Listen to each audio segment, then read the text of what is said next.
Hey guys, what is going on? Alongside me here is Rollercoaster in set number 3 of this evening. How you doing, Rollercoaster? I'm doing good, man. How are you? I'm good. I'm hanging out, Nice. enjoying this beautiful Monday night. Yeah, man. Seeing like you and Amy with the backgrounds, I need to get some background that isn't just my beige, weirdly dim room. Yeah, I gotta figure out how to get this thing up on my personal stream because I feel I like this way more than having a backdrop. I need to get a green screen, but I don't have one yet. This is just the whole Skype setup. You just get like 2 really big pieces of green construction paper, tape them together, and like hang it from your wall. Just hang it from my basically the same thing. All right, guys. Well, we have Ryan PB Hebert here tonight, and he is challenging one of his friends here on our Monday Night Friendly. They go by Warren or Dark VGC. Pretty cool looking matchup here as we see Ryan. Shout out for Ryan. Looks like ATX VGC has already done that in the chat there, as they have been streaming here pretty often. You can find them live as they have the Incineroar, Amoonguss, Araquanid, Mimikyu. Oh my god! They're regular show references. I don't watch it. I'm sorry. I'm so sorry. I just got really excited. They're regular show references. It's Rigby the raccoon for Incineroar, Benson the gumball machine, Skips I think Skips is a Yeti, Mordecai is a blue jay. Oh man, that's awesome. Blue Widow and Saki, I'm not super familiar with those, but so Galaxy got doing the yeah from regular show. I love the regular show. Great cartoon. I did actually used to watch it a bunch, but it's been some years, and I had actually forgot that it was. Isn't it called something else too though? Isn't regular it show? Is it just regular show? I think it's just regular show. I didn't know of it by like any other name. Oh, I'm just go ahead. it started around the same time as Adventure Time, but like I always really love that that's show. What I'm thinking. People should watch the regular show. It's great. Yeah, so Dark here has the Metagross, Entei, Moltres, Rotom, Wash, Porygon 2, and one of the best Pokemon here in this format so far, Grimmsnarl. Yes, everyone's favorite. Something to note is that Ryan has the Araquanid, which is something that like Chase and I looked into for a little while. It's really interesting because it just like kind of completely walls Glisteria. Yeah, so here on Ryan's side of the field, we see him leading with the Mimikyu plus Amoonguss combination. And on the other side of the field, we're going to see Warren set up with Loki, the Grimmsnarl, and Windows XP, the Porygon 2. Windows XP is an amazing Porygon nickname. I like the nickname Loki. That's from Avengers, I think, isn't it? Or it's from... Yeah. Well, I mean, like Norse mythology in general, but...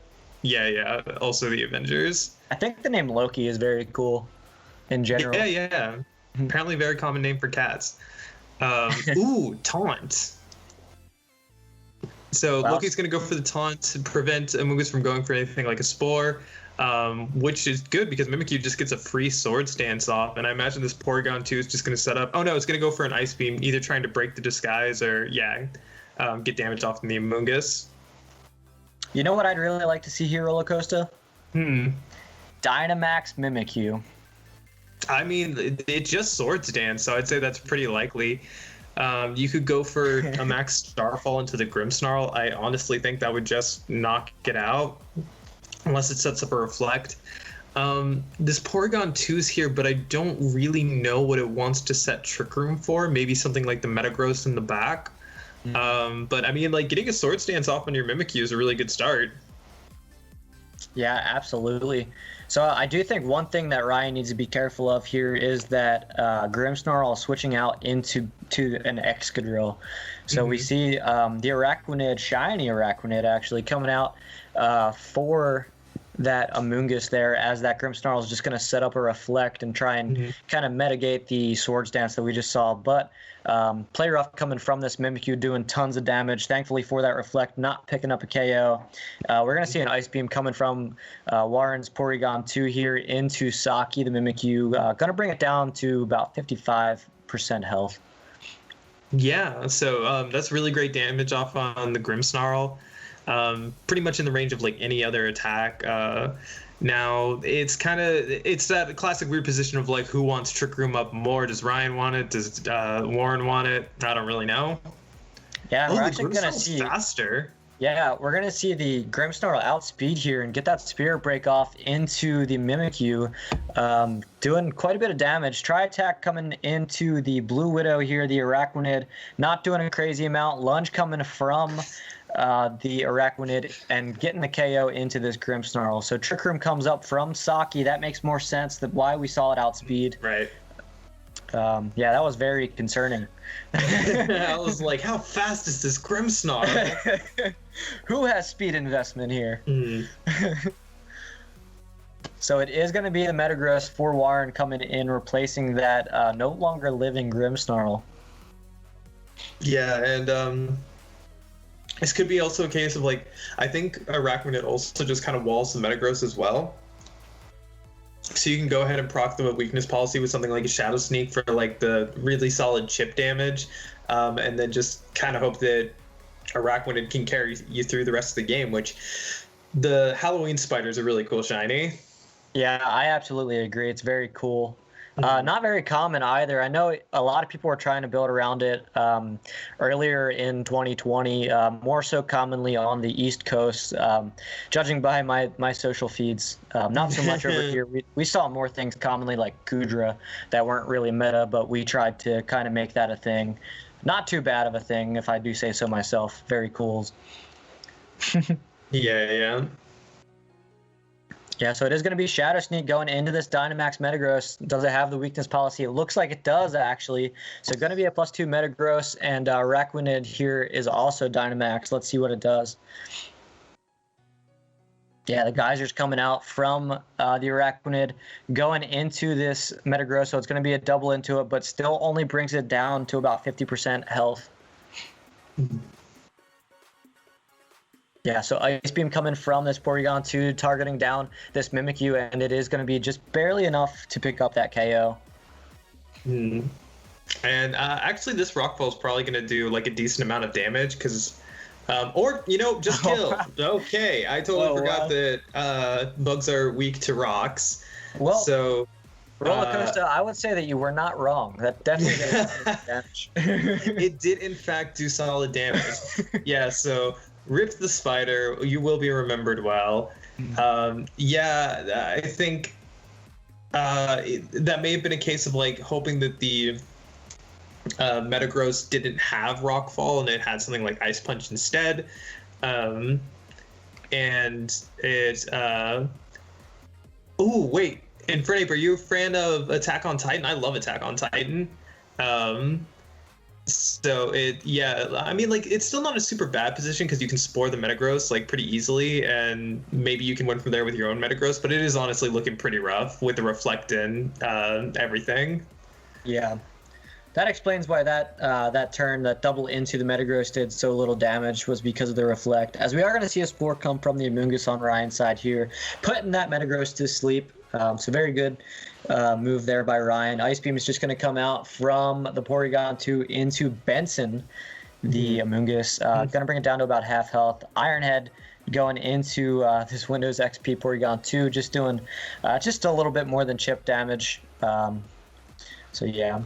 Yeah. I mean, like, you have an Amoonguss and Trick Room, which is obviously really good, but at this point you just need really, really good sleep turns and potentially crits, and potentially for the thing in the back to be the Moltres, because I don't think Metagross can win against either the Entei or the Rotom Wash outside of Trick Room. Maybe it can against Entei, but it's going to take a lot of work from here.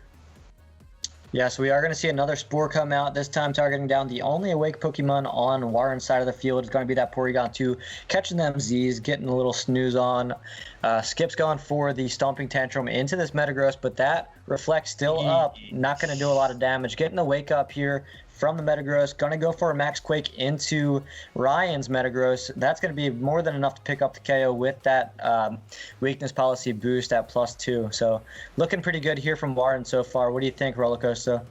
Yeah, no, Amoonguss can't 1v4. I love Amoonguss, but it can only do so much. Like, just from the simple fact of, like, if its only coverage move is Sludge Bomb, it just genuinely can't hit the Metagross ever. So, like, you could get max turns of sleeps on everything, but you just can't damage the Metagross, and it's kind of over from this point.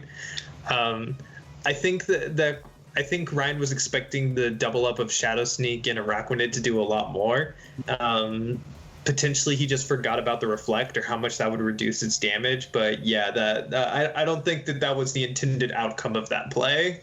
Yeah, do you think, I think that was the turn that kind of made the difference. Do you think if the Araquanid held off on Dynamaxing and just got a lunge off, I mean, you're not getting the attack drop, obviously, because of the Clear Body. Clear Body, thank you. But you are getting that super effective damage off rather than just setting the rain. Yeah, actually, Bug hits neutral against Metagross. Oh, okay. And with Water Bubble, and it looks like Mystic Water is the item on the Araquanid, you're doing more with your water moves anyway. Okay. So that was the right play there, you think, anyway? Yeah, I mean, like, I think, like, maybe triggering the weakness policy wasn't a call, but, like, the Mimikyu was going down regardless that turn, so you might as well try to get some damage off on it. I think it was just, like, a case of, like, Ryan may have been banking on the fact that either that was going to do a lot more damage than it actually did. I love the way my camera froze just then. Oh, I'm back. Okay. And then on the other hand, like, hoping that it had Ice Punch instead of Rock Slide. Yeah, absolutely. And now Ryan does have that information that it is going to be weakness policy Metagross on Warren's side. So that's something that Ryan can kind of pay more attention to. And really what you need to do is not let it get weakness policy before it Dynamaxes, I think, or even while it's Dynamaxed. Yeah. Ooh, Rotom, scary. So we do see Warren changing things up just a little bit, as it is going to be the Rotom Wash partnering with this Grimmsnarl, as opposed to, I believe last time it was the Porygon 2 was the lead. And Ryan actually just going for Mordecai, the Moltres, partnering up with Rigby. So Mordecai and Rigby makes sense there. Oh, Mordecai and Rigby. I love that as a lead. That's so good. That's probably they were the main characters of the regular show. Sears, the Rotom Wash. That's amazing. I think this is kind of like a thing of, like, do you predict the Rotom to go for a nasty plot and try to set up on you? And, like, even if it does, is it that bad for Warren to get faked out this turn? Because, like, I think that, like, he's in a really good position. He seems to have, like, Rotom does so much against this lead, so. Wow, and actually opting for the fake out into the Grimmsnarl slot here, going for a nasty plot of his own is Ryan and his Moltres. Let's see if this non-Dynamax Sears Rotom Wash is actually going to go for the nasty plot as well, just as you had suggested. And I agree with that play, but I am kind of scared for Ryan's Mordecai in the Moltres here, as this +2 Rotom Wash does look pretty good. Yeah, I see. Like, the issue is now that, like, you can go for a max darkness into the Rotom, and honestly, I think even without the light screen, I think even if Warren doesn't set up a light screen, I don't think the +2 darkness KOs the Rotom, and a +2 max lightning will KO the Moltres. So it's just, like, a really rough position. Your best bet may be to, like, try to max guard and parting shot the Rotom. And slow it down that way, and then just start KOing the partners and hope that you have something that can, like, end game this Rotom. But it looks like Ryan in general doesn't have a lot to deal with the Rotom. Yeah, absolutely. And a +2 Rotom at that is going to make things much harder, especially when you have a Grimmsnarl on your side of the field that wants to set those prankster screens and get them up as quickly as possible. Yeah, Ryan may need something like a crit here, or Rotom to not max. It's not looking fantastic. Yeah, and we are going to see both of our players here go for their Dynamaxes. One is going to be the Moltres on Ryan's side of the field, and Warren's is going to be almost obviously that Rotom Wash. As much as we would like to see that Grimmsnarl Dynamax here, it's not going to happen this time around. You may be the only one that was looking for the Grimmsnarl max. I wanted it so bad. It is going to be an Airstream going into this Grimmsnarl. Going to be more than enough to KO. Potentially that Grimmsnarl opting for that Spirit Break to try and reduce the special attack of Ryan's Moltres. I didn't see any screens get set up, so that's going to be my guess. Ooh, and then with the speed boost, Incineroar is now faster than the Rotom, is able to get the parting shot off. Like, not setting the light screen may end up being really bad for Warren. Yeah, that's a great play there from Ryan. Looks like Ryan's just going to go ahead and with the parting shot, switch into the Amoonguss, which is Benson.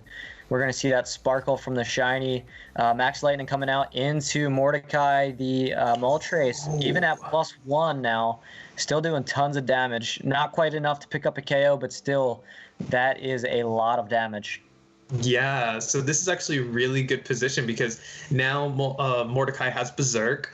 Ryan has access to redirection. There's no light screen, so this is way better than before. And the best part is Moltres can kind of ignore the Rotom right now because it has a speed boost. You can go for a Darkness into the Entei and just Rage Powder because like Rotom can't break through the Amoonguss in time. It'd have to have a max Darkness, and even that would, at the very least, I'd say be a 2-hit KO. You know what I'd like to see, Rollercoaster? What would you like to see? I would like to see a Max Guard and a Spore into the Rotom Wash. Since it's not touching the ground, it's able to fall asleep here. That definitely is an option, but like I think that, you know, just being able to redirect and have your Moltres not get hit, like you can just KO the partners, and like that Entei just goes down. Mordecai is angry. Wow, so this Entei is just going to go down to a Max Darkness, Life Orb recoil taking place from Mordecai. Max Lightning coming out from the Rotom Wash, going to do a little bit of damage into this Rage Powdered Amoonguss. Yeah, not setting that light screen is going to end up costing. This turn, maybe you Max Guard and Spore the Rotom. Actually, do you think does a +3 Airstream KO a regular Moltres? I don't know Moltres calc super well, but you could Airstream again. Yeah, because I don't think a Fiery Wrath is going to get you even if it lives. and just smack over there. What did they say? Notice how nibs. Adam said my mom made me remove it. Rotom does go for the Max Guard. There's going to be a Max Guard. Yeah, doesn't want to take the what would essentially be a +4 Max Darkness, but yeah, like I said, like Mordecai can just ignore this Rotom. That was a crit. I don't know if that mattered.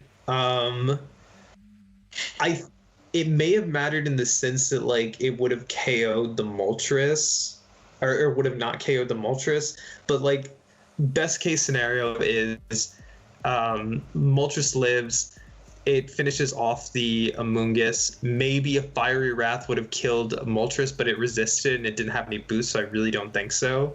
But now Fiery Wrath just kind of like ends the game, or like you can Fiery Wrath and Spore. It's kind of over at this point. Yeah, so that Rage Powder does come out from the Amoonguss here as Ryan is trying to settle up here in the second game to try and come back. Fire Wrath does connect, and that is going to be, it looks like more than enough to get the KO here into Warren's Rotom Wash. So we do move this set here to 1-1. So good comeback there from Ryan, which didn't look like a very good matchup after that first game, but looks like he does have somewhat of a chance as he does know his opponent's playstyle pretty well. Yeah. I think that Warren was worried about Moltres being weakness policy or +2 Max Lightning just not getting the KO. So they went for that double up, but not being able to set the light screens really set back a lot. Those screens, it looks like those screens just kind of need to be there. Looks like Chase is trying to click subbage in the chat there. Oh wow! ATX VGC is not following ATX VGC.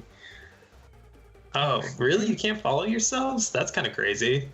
I guess not. I think, Gemma. Oh, the Pickly is pointing out we are going to our first game 3 of the night. If we had an emote there, this would be the perfect time to be spamming it. You can ban Roller Coaster as a secondary option or a Marowak hype. But yeah, first game 3 of the night. We're looking for the game 3 emote soon. I'm pretty excited for that one. It seems like chat probably is too. Yeah. Oh, thanks for the follow, Aldo Hearn. Yeah, appreciate it. So now, like, this is kind of an interesting game. I think you don't bring the Metagross because you're worried about Inte and Porygon 2. Interesting leads. Who did you think should not bring Metagross?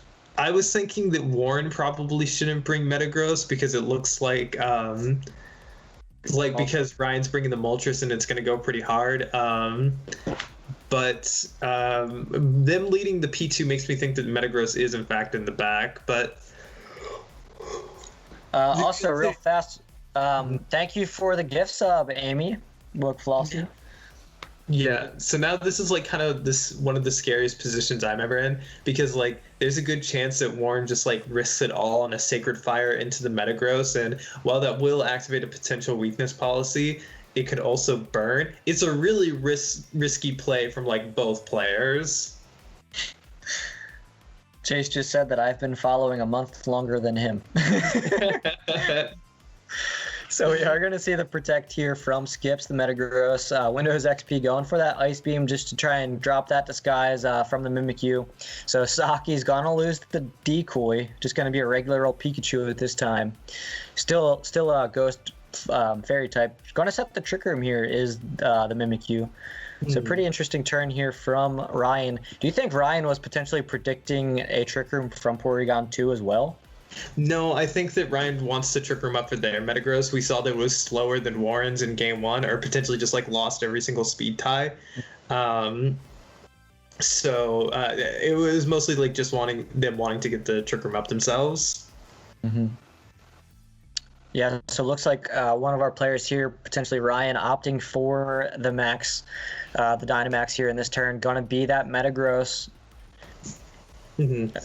Yeah, most likely going for a Steel Spike into the Grimmsnarl, trying to get the KO on it and get a defense boost and start bulking up. Oh, and actually, Ryan has Shadow Sneak, so he can trigger his own weakness policy. Mm-hmm. Yeah, so Reflect coming out from Warren's Grimmsnarl this time around. Shadow Sneak does come out, as you mentioned, into Skips.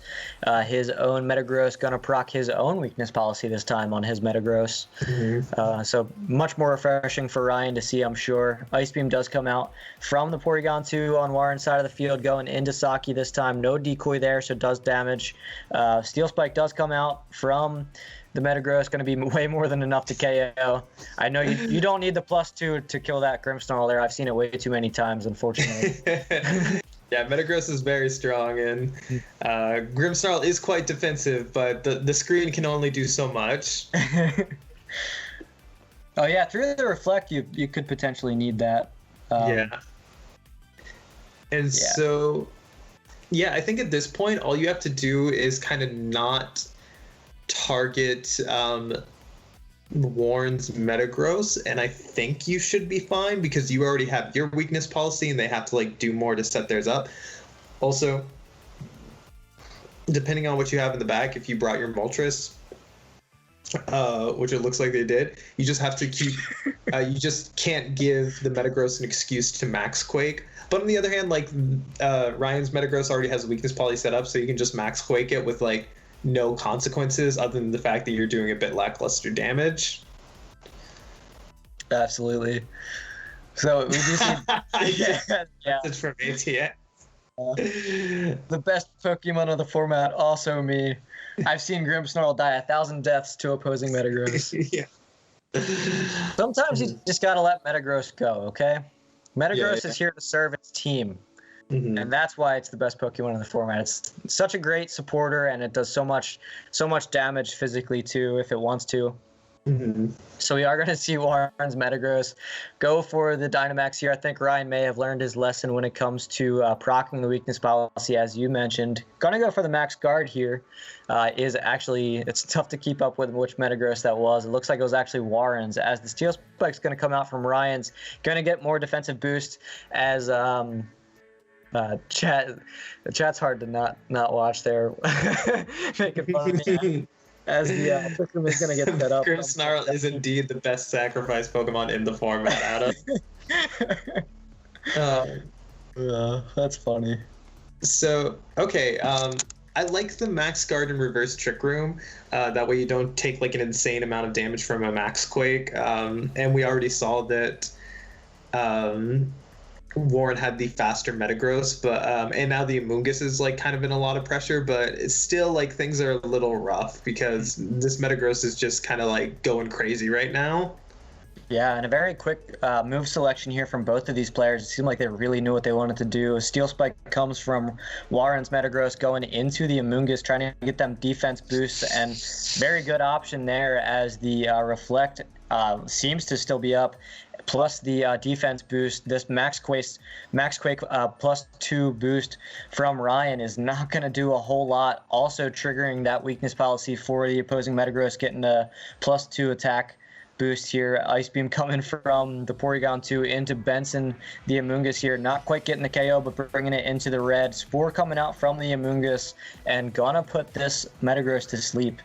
So a lot going on there in that turn, and very quickly, might I add. Yeah, so I like the Max Quake to get the special defense boost so that Amoonguss lives the double up. I think that was a really great call. Something I'm not as solid on is quaking the Metagross specifically, because now you've triggered its weakness policy, and while it is sleeping, it still has the potential to do a lot of damage, and like I don't know if it's in range of a spread attack Fiery Wrath, though I could just have a very bad idea as to how much damage Fiery Wrath does. Yeah, I think you're right. I think that that super effective attack needed to come maybe a turn or two later. You want to wait until this thing is no longer Dynamax. That way, if it does happen to wake up, you're not going to find yourself in too much trouble. As this Porygon 2 is able to pick up the KO into the Amoonguss slot. So going to get a free switch in here is Ryan, probably into Mordecai, the Moltres. And also we did see an Iron Head go from Ryan's Metagross into the Porygon 2. Mm-hmm. Yeah, so the Metagross is outspeeding the Porygon 2. The combination of Iron Head and Fiery Wrath should get the KO onto the P2. My only concern is that if Metagross... Well, I guess like if Metagross wakes up, it can't KO both the Moltres and the opposing Metagross, so I think you need to determine what's the bigger threat. Personally, I think it's the Moltres. Mm-hmm. But I could be wrong about that. Yeah, and speaking of that, Moltres is killed. Never mind. Well, Porygon 2 is still living. Yeah. Just barely, though, in the red. We're probably going to see an Iron Head, and we do from skips here to the Metagross, going to pick up that second KO. So, yeah, I would definitely say that you were 100% right there, Rollercoaster, as that Moltres is very scary when you're a Metagross that's sleeping. Yeah. I guess like I'm used to facing weakness policy Moltreses and not the Life Orb ones. And I guess Metagross didn't have any special defense boosts and there wasn't a light screen up, but it just killed. So I guess Ryan was in a fine position that whole time and it never really mattered, because now you can just Stomping Tantrum the Entei and Nasty Plot, and it can't both KO your KO/burn your Metagross and reduce the damage from the Moltres. And it's also slower than the Moltres, interesting enough. So Sacred Fire coming out, but all them boosts, that does hardly any damage. Stomping Tantrum coming out from this Metagross, gonna do tons of damage, getting it down into the yellow, about 25% health remaining. But that Nasty Plot from Ryan, and I think this is probably going to be the last turn of this match here, as it was a very well fought one. Entei just kind of can't do enough. It goes for an extreme speed just for the style. Right? Mordecai taunts with Nasty Plot. It's a very disrespectful work ethic. That's a reference to the regular show, not an insult towards Ryan. And Metagross can just pick it up. I mean, like, you can do it. You're not gonna lose. But that was a great game 3 and good way to end it up. Yeah, so pretty interesting match here. As we saw in the first game of this set, we saw Warren take it from Ryan, and pretty aggressively it seemed, where almost to the point that it seemed like Warren had it in the bags, and it was almost really easy for Warren, too easy it seemed, as Ryan was able to come back and get that win there. Yeah. I always love like watching people adjust and kind of like figure out like, okay, what went wrong, and then like making better game plans from there. Sadly, Araquanid was not the call for the match, but we did get to see it, which was cool.